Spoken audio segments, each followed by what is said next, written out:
트럼프 미국 행정부가 오늘 전 세계를 상대로 10%의 기본 관세를 발효했습니다. 먼저 흔들린 건 미국입니다. 이 높은 관세가 물가를 자극할 거란 우려에 미 증시 연일 폭락세입니다. 먼저 뉴욕 박일중 특파원입니다. 트럼프 미국 대통령의 상호관세 발표 당일, 발표 전 마감했던 뉴욕 주식시장은 일제히 상승했습니다. 하지만 예상보다 높은 관세율에 시장은 다음 날부터 발작하듯 반응했습니다. 연이틀 폭락한 뉴욕 주식시장의 3대 지수는 이틀간 낙폭이 10% 안팎에 이릅니다. 시가총액이 6조 달러 넘게 사라졌고 공포지수라 불리는 주식시장의 변동성 지수는 배 이상으로 뛰었습니다. 지난달 금리결정회의 직후엔 관세로 인한 물가 상승이 일시적일 거라고 했던 파월 미 연방준비제도 의장도 말을 바꿨습니다. 관세가 앞으로 몇 분기 동안 물가에 영향을 미칠 거라는 겁니다. Tariff increases will be significantly larger than expected, and the same is likely to be true of the economic effects, which will include higher inflation and slower growth. 그러면서도 관세의 영향의 규모와 기간을 아직 정확히 알 수 없다며 금리 변화에는 더 시간을 두겠다고 밝혔습니다. What sort of negotiations are going to happen and what the White House wants to occur for said tariffs to be reduced. We're going to continue to see a market that is just, very unhappy. 10%의 보편 관세는 오늘부터 발효됐고 국가별 상호 관세는 9일 적용됩니다. 트럼프 행정부가 협상을 한다고 했고 베트남 등은 트럼프 대통령과 직접 접촉했지만 실제로 상호 관세율이 낮아진 곳은 아직 없습니다.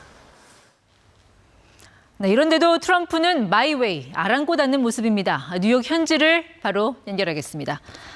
박희진 특파원. 네, 우리로서는 내후 외환입니다. 사실 트럼프 1기 때도 관세 충격이 있었잖아요. 그때와 비교하면 어떻습니까? 네, 그때는 중국만 대상이었고 이번엔 전 세계가 대상입니다. 관세율 수준도 차원이 다릅니다. 협상 결과를 기대할 수는 있지만 이미 기준선이 높아서 협상이 잘 돼도 예전으로 돌아가기는 어렵습니다. 경제 환경도 다릅니다. 당시는 글로벌 금융위기 이후 저금리, 저물가가 10년 가까이 이어지던 시기입니다. 그런데 지금은 고금리, 고물가에 대한 경제 주체들의 민감도가 높아졌습니다. 그래서 물가 등에 대한 우려가 높고 실제 지표로도 연결될 거라는 경고가 나오는 겁니다. 네, 그 말씀은 그러니까 트럼프 1기 때보다 더 센 충격을 각오해야 한다, 이런 뜻인가요?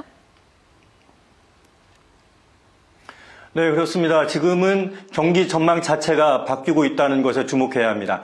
상호 관세 발표 전엔 불확실성만 걱정했는데 이젠 불확실성에 실제 미칠 파장까지 걱정해야 하는 상황입니다.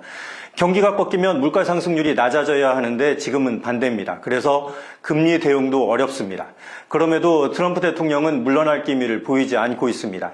주가 폭락도 예상했다. 앞으로 잘 될 거라는 말을 반복하고 있습니다. 여기에 더해 자신의 정책은 변하지 않을 거라고 소셜미디어를 통해 선언했습니다. 중국의 반격에 대해서는 잘못된 길로 가고 있다고 비난하고 있어 보복의 악순환도 우려됩니다.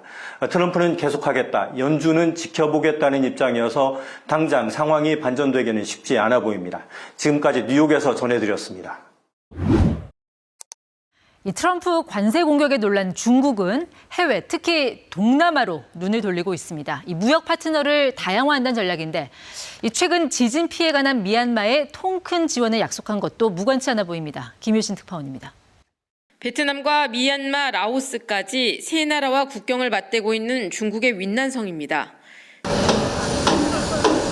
대외 개방의 새로운 고지를 가속화하자라는 선전물 아래 중국과 라오스가 함께하는 산업단지가 모습을 갖춰가고 있습니다.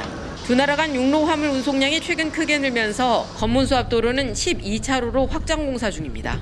2027年底的时候，这个隧道一旦打通之后，对于我们中老双方的人流、物流在园区内的互联互通，应该说效率会比现在要高很多。 중국의 쿤밍에서 라오스 수도 비엔티안까지 1000여 킬로미터를 통관까지 포함해 10시간 안에 주파하는 고속철이 생기면서 변화가 시작됐습니다. 이 3년 전 화물 전용 고속철이 개통하면서 중국 동남아간 교역량은 더욱 가파르게 증가하고 있습니다. 열차의 종착역인 라오스 비엔티안, 거리 곳곳에서 중국어를 함께 쓴 간판이 늘어서 있습니다. 고속철 개통 후 중국 남부와 라오스가 일일 생활권으로 연결된 겁니다. 列车不仅带我们驶向中国，还驶向我们的未来。 중국은 이번에 강진 피해를 겪은 미얀마에도 구조대를 보내고 200억 원 규모의 지원을 약속하기도 했습니다. 무역 다각화를 위해 눈을 돌린 동남아에서 중국은 경제적 영향력과 함께 소프트 파워도 강화하고 있습니다. 중국 윈난성에서 KBS 뉴스 김효신입니다.